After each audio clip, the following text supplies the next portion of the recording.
Okay, everybody, so what we're going to walk through now is the actual use of the scanner. And again, we're going to do this on a benchtop situation using a typodont, but we're going to use the actual scanner that you have to acquire data necessary to launch the Alphabyte software from 3Disc Clinic. So here we have the acquisition screen open in 3Disc Clinic. And again, I've toggled the Fly AI functionality that automatically deletes lips and cheeks and tongues from a human mouth. I toggle that off because by turning it off, it's easier to scan, inanimate objects like typodons.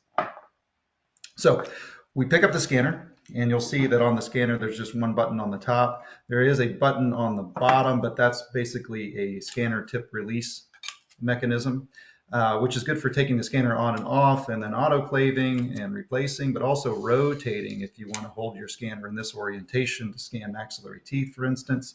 If you're practicing on a typodont, like I'm about to do, it's always nice to scan more or less in the proper orientation, and maybe not so much always having to hold things upside down to scan maxillary teeth on a model, but at least making sure that the handle of the scanner is pointing outside the mouth. There's no human that will let you scan in this orientation with the handle pointing down the throat.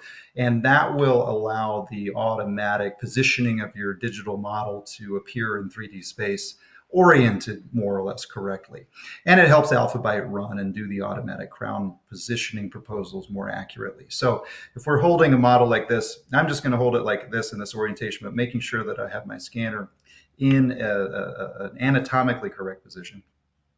And we're going to scan the tooth that we've selected in the previous steps, which is tooth B for a prefabricated crown using Alphabyte. So the first thing I'm going to do is activate the scanner by hitting the button one time, and we'll see that the blue lights start flashing, and we're going to begin scanning the occlusal surface of the treatment tooth. So tooth B, and we're going to rotate it around, buccal to lingual, as well as drag it mesial and distal, because we're not just scanning tooth B, we're scanning tooth B in at least two neighboring teeth, whether those are the adjacent teeth mesial and distal or two teeth to the mesial, but that's about it. We're just going to scan a small little sexton of teeth and then hit the button on the scanner to end the acquisition, and a small amount of data processing happens, but not a full scan optimization or refinement.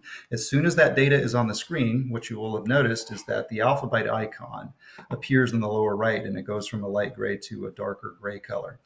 And that means that this scan is refined well enough to automatically and immediately export into the Alphabyte module. Now, before we do that, let's inspect this scan, because you'll see a number of things on the screen here. Obviously, we have some teeth, and obviously we have the target tooth, and we have at least two neighboring teeth. In this case, we scan most of a quadrant, so we've got a few reference teeth, which is really important as will come into play a little bit later. But something else I'll point out is how imperfect this scan is. Now, here at the edges where we've got plenty of extra teeth, I'm not so concerned about scanning the whole arch by any means, especially if we're just doing a small isolated treatment area like one or two teeth.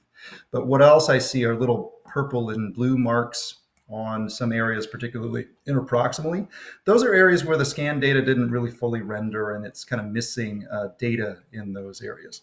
If you were going to make a aligner or a space maintainer or something that has to intimately fit all surfaces of teeth, I would probably spend a few extra seconds and try to fill in some of those voids or do a better job.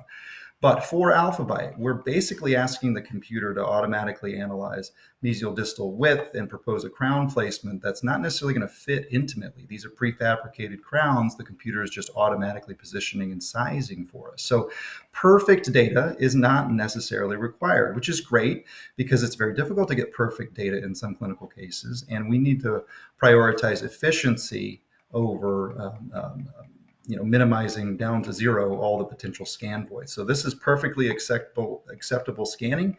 And from here, we are going to click the Alphabyte button, and then the Alphabyte software will automatically pull in not just the scan data, but the metadata from how you set up the case, including which tooth you selected as the treatment tooth you're targeting. So this is now the Alphabyte software.